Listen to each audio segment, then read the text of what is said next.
Alors le but de cet exercice est de vous faire ici découvrir la notion d'origine de vecteur, ainsi que la notion de représentant de vecteur, et puis essayer de repérer sur un dessin un peu particulier des vecteurs qui sont égaux.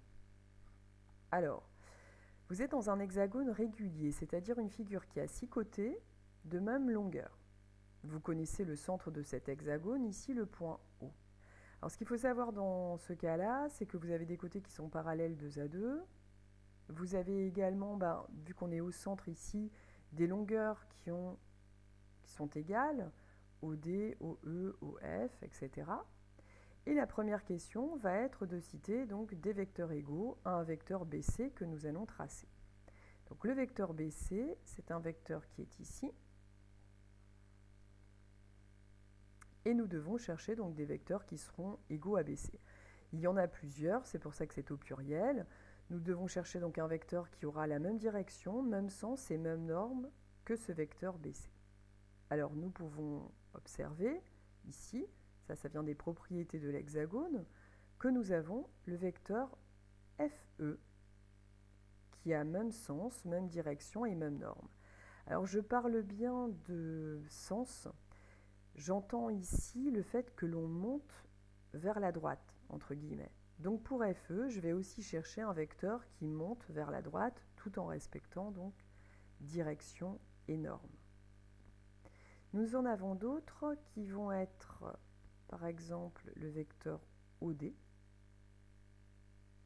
Là aussi, ça vient des caractéristiques de l'hexagone. Et puis nous pouvons aussi citer le vecteur AO, qui vérifie même sens, même direction, même norme. Ça veut dire que pour la première question, citer plusieurs vecteurs égaux au vecteur BC, les vecteurs égaux à BC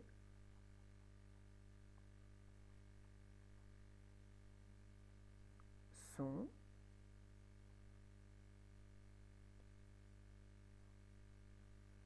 FE, OD, nous avons aussi AO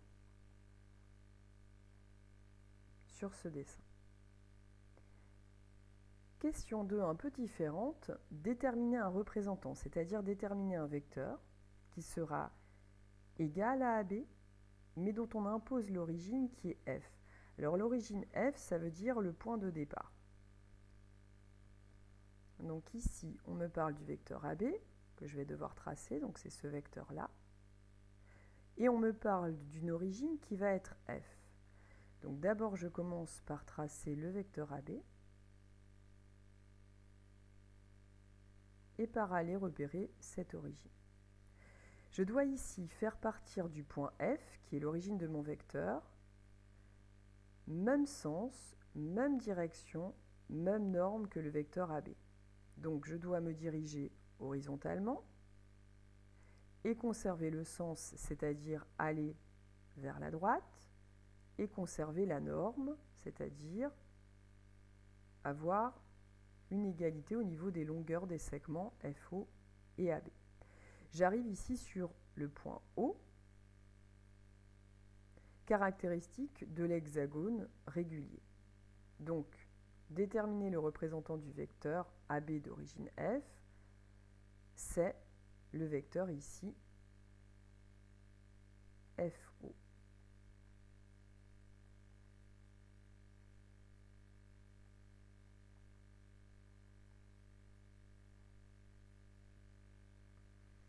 Question 3, nommer un représentant, c'est-à-dire nommer un vecteur autre que BF, mais qui aura les mêmes caractéristiques que BF, c'est-à-dire qui sera égal à BF. Alors, le vecteur BF, on va aller le tracer. Donc, le vecteur BF, c'est un vecteur qui a pour origine B et qui va jusqu'à F. Entre guillemets, c'est un vecteur qui va vers la gauche et qui monte. Et je dois chercher donc un autre vecteur qui aura même direction, même sens, même norme. Alors je vous laisse quelques secondes pour essayer de le repérer sur le dessin, une fois que BF est tracé. Et ici, nous avons le vecteur que nous pouvons repérer qui va être le vecteur CE, qui aura même sens, même direction et même norme. Donc, nommer un représentant. Question 3. Le représentant cherché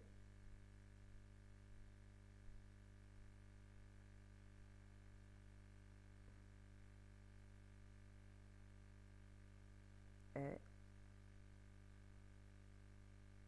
CE. Dernière question, on va parler de translation. Alors, notion qui a été revue dans le cours dans la première partie. Quelle est l'image du point F par la translation de vecteur BC? Donc le vecteur BC, c'est un vecteur qui est ici. Et le point F, c'est celui-là. Donc en fait, j'ai envie de voir comment se déplace mon point F quand je lui fais subir même direction, même sens, même norme que BC. Donc déjà, je peux m'apercevoir que BC, c'est un vecteur qui, entre guillemets, monte vers la droite. Ça veut dire que je vais faire subir le même déplacement à mon point F. Je vais le faire monter vers la droite. Normalement, vu que ma figure est particulière, je dois arriver sur un point qui est déjà nommé sur le dessin. L'exercice n'est pas choisi ici au hasard. Donc le vecteur BC, je le dessine.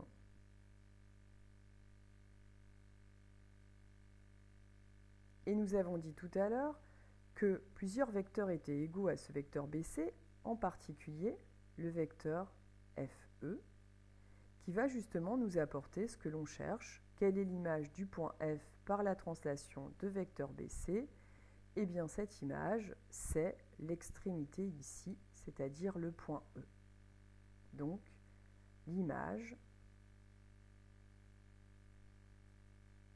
de F par la translation de vecteur BC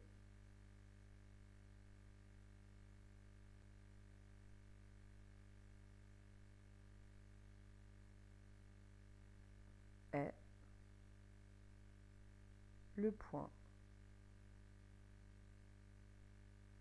E. Alors ici, si on me demandait de justifier, parce qu'on est dans un exercice de lecture de dessin, avec des caractéristiques particulières pour cet hexagone régulier, ici, si je voulais justifier un petit peu, je pourrais dire par exemple que le vecteur BC est égal au vecteur FE. C'est une justification pour dire que l'image de F sera le point E. Bien évidemment, j'aurais pu justifier aussi précédemment, ce n'était pas le but de cet exercice, ce sera l'objectif d'autres énoncés. Et c'est terminé. Merci d'avoir été jusqu'au bout.